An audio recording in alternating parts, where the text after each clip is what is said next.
So from the point of view of Moms for Liberty, which has had explosive growth, particularly on this topic of grooming in public schools, what is your recommendation of how we not just push back, but overwhelm 60 Minutes, Scott Pelley, and CBS in trying to destroy this organization?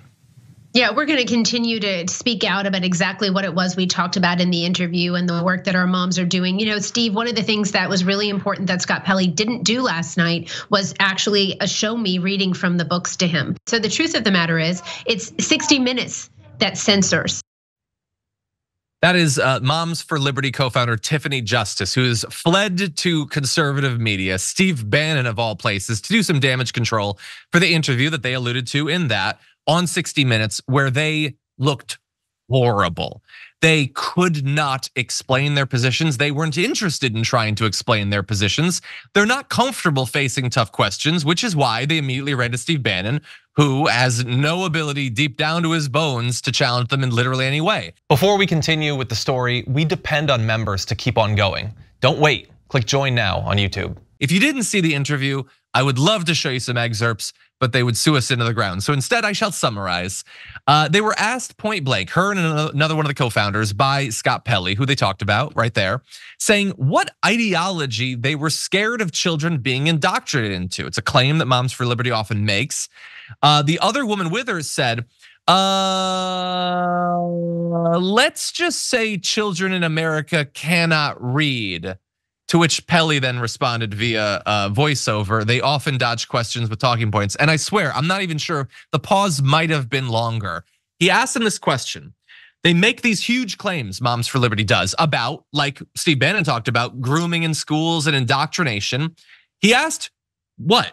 What are they being indoctrinated into? Like literally, like you want to talk about this, talk about it. I'm giving you the platform. They began fumbling through their papers to try to find a talking point that would save them, and their brain shutting down, and they make a claim about kids not being able to read, which is not generally a thing that Moms for Liberty seems to care too much about. But to the idea that she was dodging questions, Justice had a response to that.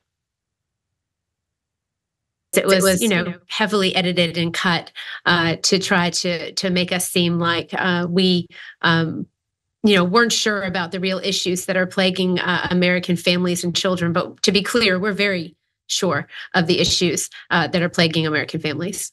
They wanted to portray us as dodging the question. We released the transcripts, portions of the transcripts where we were asked about different ideologies that we were concerned about in American public schools and how they were affecting our children. In one case, I had just spoken about gender ideology right before Mr. Pelley said that we weren't answering the question. So it just felt a little orchestrated.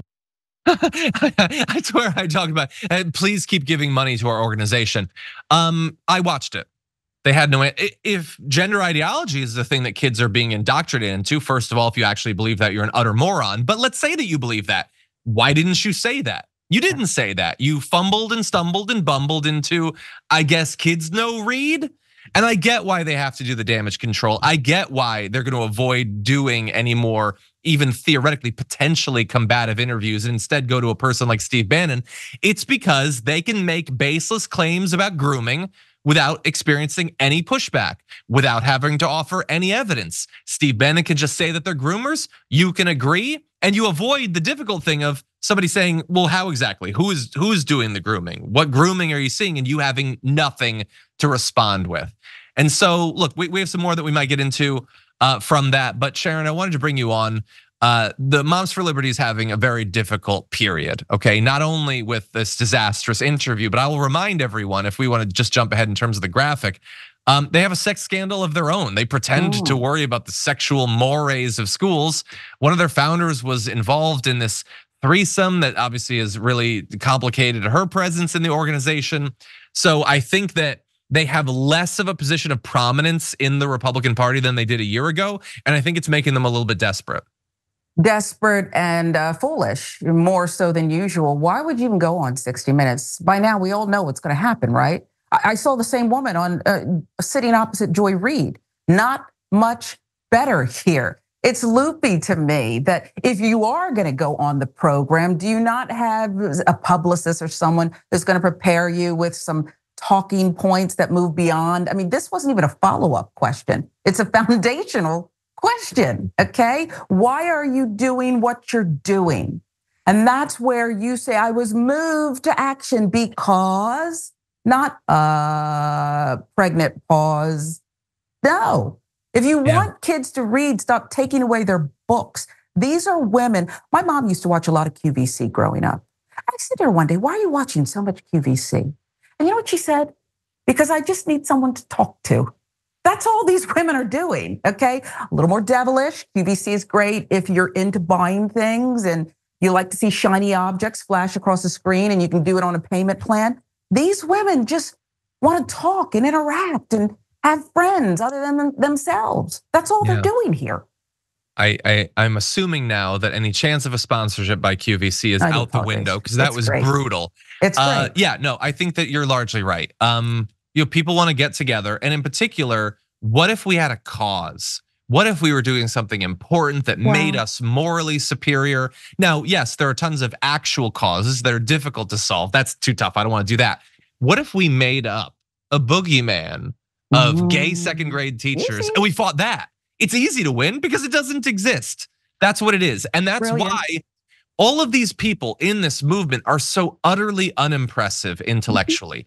They had no ability to make their case. Chaya Raichik in her recent interview, no ability to make her case. Doesn't stop them from becoming influential on the right because there's no bar. It's not like there's standards that they have to convince conservatives of. Conservatives are horny for their conspiracy theories. It's super easy to convince them. But then, in the wider world, a little bit more difficult. Although, and if we could just get ready for graphic 3, they do still have one big fan at Moms for Liberty. So they talked about how prepared they were or whatever. And here you have Elon Musk saying that being attacked by 60 Minutes is like being gummed by a very old man who forgot to put in his dentures. Gross, but ineffective. Weird metaphor to just pop into your head. I don't know what that's about. And so he's mad because 60 Minutes had been critical, I guess, of him. And he also believes all of the nonsense gender ideology attacks or whatever. So they've got Elon Musk, mediocre people flocking together.